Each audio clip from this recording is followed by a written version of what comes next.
belangrijkste nieuws uit Curaçao in het Nederland. Access Journaal, vers van de pers.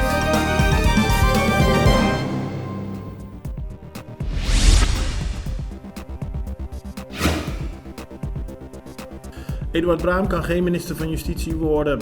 Vandaag heeft het gerecht in eerste aanleg uitspraak gedaan in een civiele zaak die Braam had aangespannen. Hij was het niet eens met het feit dat hij vanwege een veroordeling in 2002 geen minister kon worden. De rechter bepaalde echter dat een veroordeling wegens misdrijf, een benoeming tot minister, in de weg staat.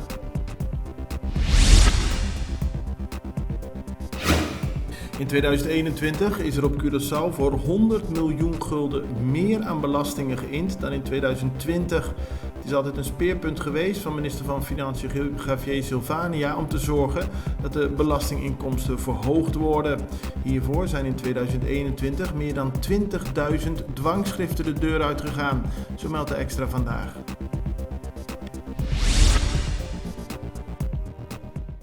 Na Colectra, nós toma tempo para servir ora com mais de comigo. Llama no centro de cliente na telefone 0800-035 de Jaluna para Jabierne voor die setor de mente te com setor de noite para turno serviço nang of patrão cita. Se você transita para Chasabra, também por hora. Por escolher para trabalhar, riba aqualectra.com e aproveitar a mesura, põe o documento na cerca para visita cerca nós vai mais fácil. Sim, a Colectra su centro de cliente horta clapa servibo na momento como ta kumini abo.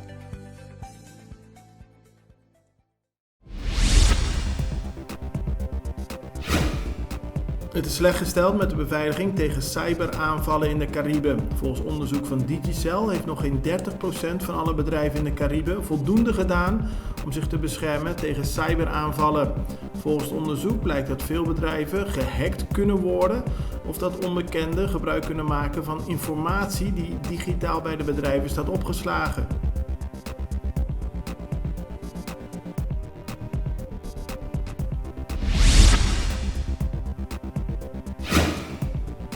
Afgelopen zaterdag heeft de politie 20 boetes uitgedeeld voor mensen die aanwezig waren op een illegaal feest. Zoals bekend, vanwege de coronamaatregelen is het niet toegestaan om na het ingaan van de avondklok te feesten. Dit gebeurde deze keer bij een huis aan de Kaya Jojoli en volgens de Extra was het niet de eerste keer dat hier een illegaal feest werd gegeven. 18 bezoekers kregen een boete en de 2 organisatoren.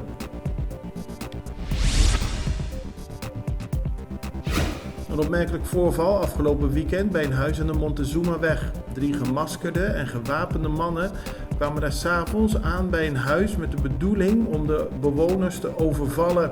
Maar een van de bewoners, een wat oudere dame, was daarvan niet onder indruk. Ze pakte een hamer en sloeg een van de overvallers. Die gingen weg zonder te schieten en zonder spullen mee te nemen. Het totaal aantal coronabesmettingen op de 6 Caribische eilanden van het Koninkrijk is flink gedaald. Op 16 januari waren er op Curaçao, Aruba, Sint Maarten, Bonaire, Sint Eustatius en Saba bij elkaar bijna 17.000 actieve besmettingen met corona geregistreerd.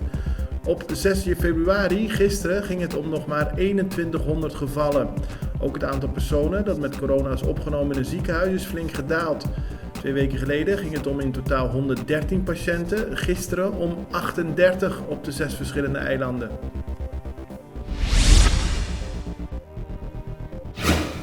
Afgelopen weekend heeft de bekende honkballer Kenley Jansen een mooie donatie gedaan bij de officiële opening van de Baseball Little League competitie en het Kenley Jansen toernooi.